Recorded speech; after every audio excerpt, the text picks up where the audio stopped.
Good evening, everyone. This is Tim, and you are watching Freight Master Resources. Uh, Today, I want to talk to you guys about the freight slash trucking recession that we are all, I believe, going through um, or going to go through. We're already kind of starting to see signs of that. Kind of been seeing signs of that slowly kind of coming in um, over the last little while. But the um, expert analysis, the ones that calculate all the data and things like that, inevitably are, that's what they're telling us as well. And we'll discuss all of that right after this. Need to find loads and trucks fast? DAT connects carriers, brokers, and shippers with the most user-friendly load board in trucking. Subscribe for access to the most loads and trucks in the industry, the best freight rates, data, and more. Start finding loads and trucks today. Okay, so I do apologize. Again, seems like I'm always running behind. I really kind of wanted to get this out for you guys earlier this week. Unfortunately, I had appointments and yada, yada, yada, and you know how life goes. So, I've been talking about, if you're a carrier, making sure that you're aligning yourself with good brokers and or direct shippers and all these things. And as a broker, if you're brand new, you're probably, a lot of this is going to be kind of like new information for you. Or some of you that are, maybe just jumped into it within the last year. We've seen freight rates, more or less the highest that they've ever been. At least the highest that I remember seeing. Oh, well, I guess the most recent time prior would have been 2018. And a little bit of a history lesson, a little bit of a backstory for those of you that are new, is, in 2018, there was a lot of chatter, da da da da. And I'm summarizing all of this, right, without being too winded. They implemented the ELD mandate, which put all the trucks on, or majority thereof, on electronic logbooks. They're no longer running paper. Now, there are still some trucks out there obviously running paper. I have some that still run paper. They're running gliders and things like this. Anyway, we saw 2018, the trucking rates were really good. And as a result of that, we saw a boom in capacity into 2019, right? Because you had, and I'm sure I've mentioned this before, we saw a lot of like owner operators adding trucks, building their fleets. We saw some of your mega fleets and that, buying up more trucks, trailers, hiring more drivers because the market was good, right? It was an opportunity for everyone to make a lot of money. Well, what happened is, shortly after we got into 2019, we were largely in an overcapacity. And so that supply and demand, right, got that balance was out of whack. And so the freight market dropped. And then we were all looking at 2020 as kind of being the saving grace. We saw some very large carriers go under, Celadine, EMF. I'm trying to think who was the other one. I've got it right on the tip of my tongue. But anywho, we saw, a dramatic decrease in companies that either ended up having to restructure or go through bankruptcy, and more or less what that did was it sort of brought balance back to the market, right? So many trucks for so much available freight, and everything was hunky-dory, and we were all looking at 2020 as sort of being the saving grace for the trucking industry. Well, 2020, we all know what happened is COVID happened. And as a result, things did not come around as we had anticipated. And until 2021, when we saw, freight rates increase, we saw, freight kind of coming back online and things like that. And things were really good. Well, now what we're seeing is, I forget the exact number, but I think what did they say it was? Something like somewhere between 65 and 85% of all the goods in this country are imported, right? And if you've been following what's going on with shipping traffic and things like this, and obviously the war in the Ukraine with Russia and everything, and everybody kind of tightening their belts, and things like that. I'm sure if you've watched the news, no wheat. I actually just saw a thing earlier. What was that? Rite Aid was limiting the number of individual sales on baby formula across 9,000 of their stores. So we are starting to kind of see some indications of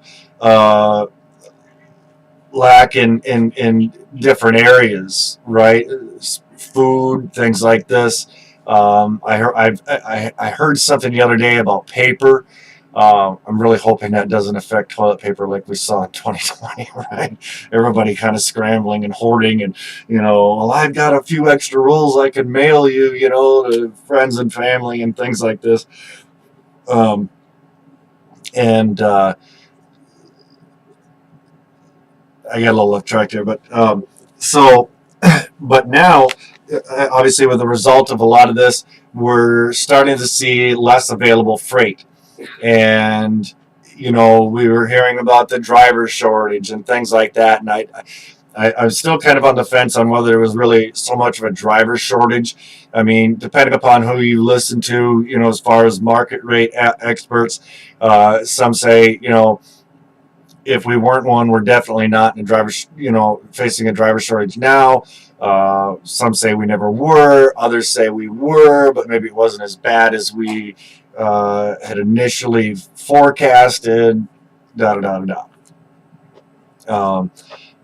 that's just like in 2018. I don't think that there was so much of a capacity issue when the ELD mandate hit, or at least I didn't see it from my side of the table because I had no problem finding trucks, right? Anywho,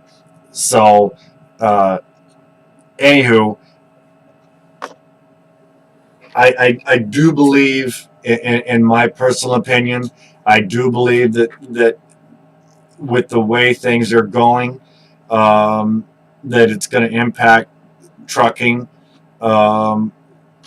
If we go over here to the DAT trend lines, you can see, a majority of like where, your dry van freight's kind of steadily been dropping off. Reefer market has been dropping off. The only thing that's been holding steady or going up is the open deck markets, all your flatbeds, step decks, etc. They're still on an incline, on rates. And when I look at a lot of the chatter that I see on social media from drivers and owner operators and things, know your worth, hold out until they pay your rate, things like that. Well, you might be holding your breath for a long time. And I'm not, it's business, right? We got to try to separate our emotions from what we're trying to do. And I understand that drivers have had it really good, over the past year, but you look at like produce right now. Normally, your reefer freight is going up. right after coming out of the winter lull that we typically face every year. That's just not happening, or it would have reflected itself in the current market, on the market rates. Um, and that usually starts in March, end of February, first part of March. Well, we're into April now, and it's just not happening. So I think that if you're a driver or a carrier out there, um, you need to maybe tighten your belts a little bit. As a broker, align yourself with some good carriers. Help keep the good ones out there. Um, I've actually had to, on one of my lanes, had a discussion with my customer. This is an example, uh, with drivers loading late or offloading late, and it's a result of them not picking up at their appointment time or delivering on their appointment time, and they've got more than enough time to do so. It's not like we're expecting them to drive 1,500 miles in 6 hours or something. Um, it's just ridiculous. And because I've got other drivers that have no problem doing it. But we've had several here the last couple of weeks that just, for whatever reason, they just don't make it. Lied to me about how many hours they had left to drive. All of this thing, I let them know that these were strict appointments and everything. So as a result, we've now required that they put tracking. So I know if they stop, I know ahead of time. Um, Rather than, hey, are you making it to your delivery appointment? I've had dispatchers, oh, well, we can't do the tracking, but I'll make sure that I'll give you, updates on the regular. Well, that doesn't happen either. So drivers, dispatchers, some of y'all out there, kind of dropping the ball in some of those areas.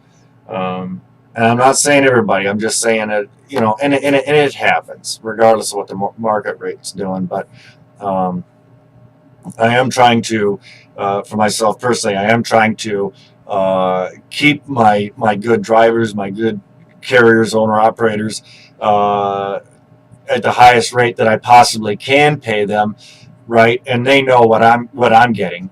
In fact, I think I mentioned in one of my last videos, I actually just sent a copy of what I was getting from the customer. I showed them exactly what I was making. So I mean, I know that, to some brokers out there, they're probably saying, oh, I'd never do that. Well, I don't care. I'm not afraid to show that I'm honest. I'm not afraid to prove that when I'm asked. Somebody wants to call me out, fine. Here's the documents. But on the other hand, when I've got new carriers, new drivers that I haven't worked with before, I'm always a little bit hesitant, at least initially. It's sort of like, you kind of got to prove yourself, and it's a trust building thing, right? So yeah, align yourself with those customers and carriers. Now, if you're a brand new broker right now, if I was looking at trend lines like this, I would be looking at customers that are shipping open deck freight. So, steel, for instance, all kinds of stuff goes on open deck freight. There's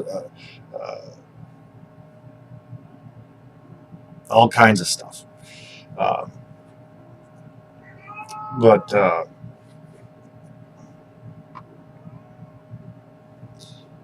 another thing I wanted to remind you guys about was the freight news on the website. If you guys want to kind of keep up on what's going on rather than Google searching, FreightWaves is a really great resource to kind of help keep you up to date, whether you're a driver or a broker, sort of what's going on. Now, obviously, not all of these are going to pertain to you. It might not be of interest, but they do tend to talk about, things like, the drop in freight volume, and things like that. And these are all things that we've seen as well, especially with our spot market freight. Now, obviously, our dedicated lanes, those are ongoing, but a lot of our spot market freight has dropped off. I would say across the board, 25 to 50%, depending on the customer. Um, so I think that's another reason why we're starting to see the decrease in drive-in and reefer freight, and that's exactly where I'm seeing it at. Is in that freight that's requiring that equipment type. Um, so um,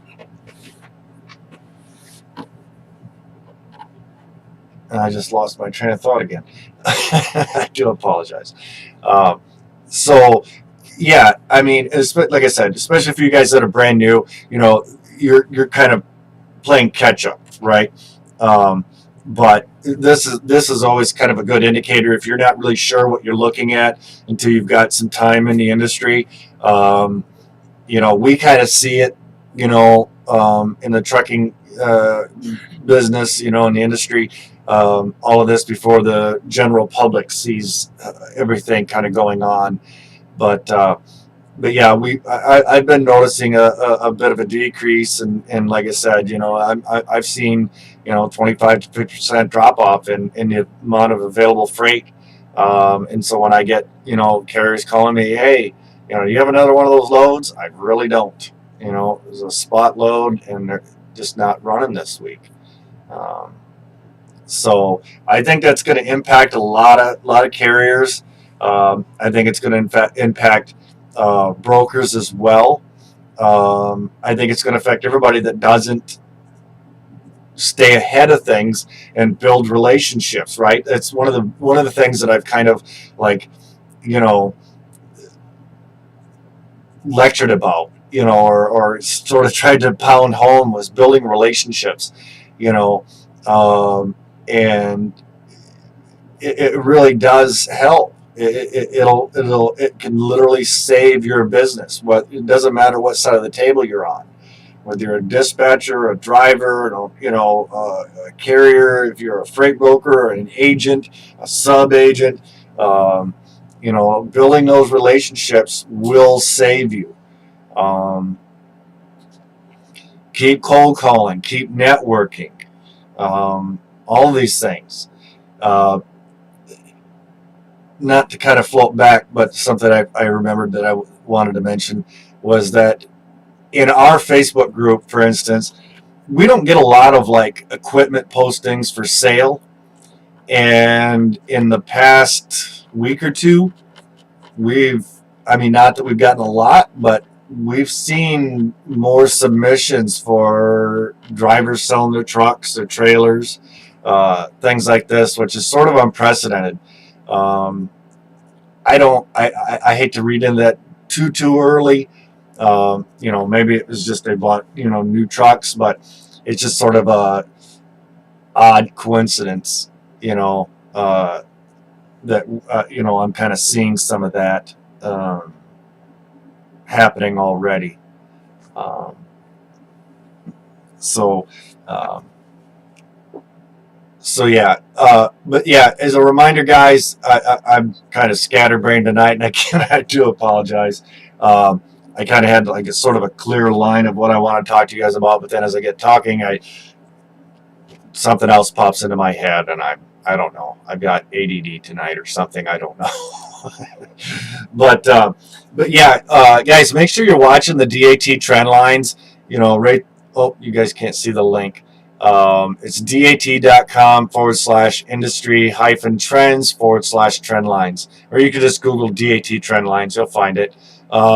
Again, freight broker resources, a lot of stuff there. If you're looking for freight broker training, if you're a brand new brokerage looking for factoring, the factoring company that has aligned themselves with us and the Facebook group and everything, they and this channel, they actually work with new brokerages, whereas most factoring companies do not.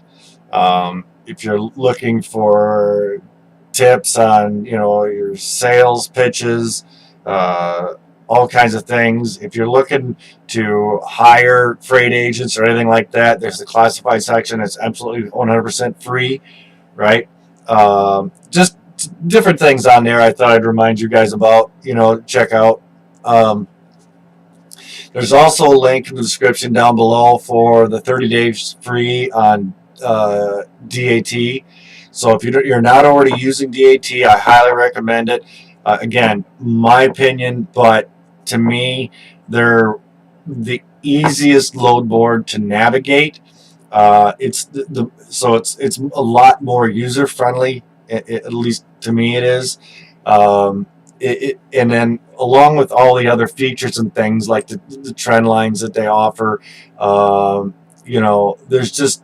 there's all kinds of stuff that they provide. A lot of it's free of charge, to kind of help give us an indication on, what's going on in the market, because they kind of collect all that data, right? And then spew it all back out to us, as it's happening, or, and I had a question earlier this week before I forget, and I said that I would address it on the show. Is somebody had asked me, how are the spot market rates on the load boards calculated? Well, there again, DAT being the number one load board out there, and for good reason. I think that's because most people find it much more beneficial, like I do. Is that all of the rates that carriers are getting paid to get submitted to factoring companies, all of that data is collected, and so that's where we get our averages. So like if you say you've got a load from Dallas to Chicago for dry van, all those carriers that ran that lane over the course of 5 days a week, 3 days, 15 day, 30 day, whatever the case may be, all that data gets collected and they average it out, right? So that's inevitably where that number comes in. So when you are on your DAT Power or what's the other one, Trucker's Edge, that's why you're seeing those numbers. And I know some people go, oh, those numbers are garbage. I need, $16 a mile, well, probably not going to happen unless you're into something super specialized, and you're really probably not going to get it, on a dry van. Probably, and I don't even know if you're going to get that hazmat or anything, especially now. So, I get it. Fuel's up. Insurance is always getting everybody, getting drivers, carriers. It ultimately boils down to supply and demand, though. Unfortunately, they don't. The whole fuel insurance and everything doesn't necessarily factor into all of that. So it'll be interesting to see how 2022 plays out. I've been kind of trying to keep up with some of the other unrelated news, as far as what's kind of going on. There's already talk about the U.S., heading for a recession by 2023 or into 2023 would be the start of a housing market kind of a crash. Some are saying it won't be as bad as it was in 2008. Others saying it's going to be tremendously worse. I don't know. I think some of that's speculation at this point, but I think based on, again, their data and how they interpret that, I probably won't pick a side as far as which way it's going to lean until we get a little further into the year. I think it's a little bit too early to tell. But these are all things that, again, that we kind of need to kind of watch, right? All of this is sort of determines, what goes on. So, Anywho, without any more rambling on here, I guess, right? Hey, I want to give you guys a shout out and thank you for all the responses I got back for the free produce shippers list. The last 2 videos that I've done on those free lists for you guys. I hope you like them. I hope they were beneficial. I hope you guys got a lot of use out of them.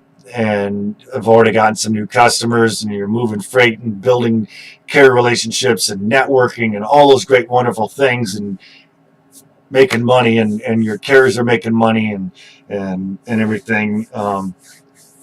So again, when I get your guys' emails and things like that, it really it does warm my heart with what some of you guys have written me, and I truly appreciate you. Okay, I really do. Without you guys, this channel wouldn't be possible. So I promise I will try to keep these a little bit more updated. Like I said, I just ran into an exceptional amount of appointments and things this week and everything. So I hope I'm not too far behind on getting you guys kind of up to speed with what I want to talk about. And with that, I'll close this out. And as always,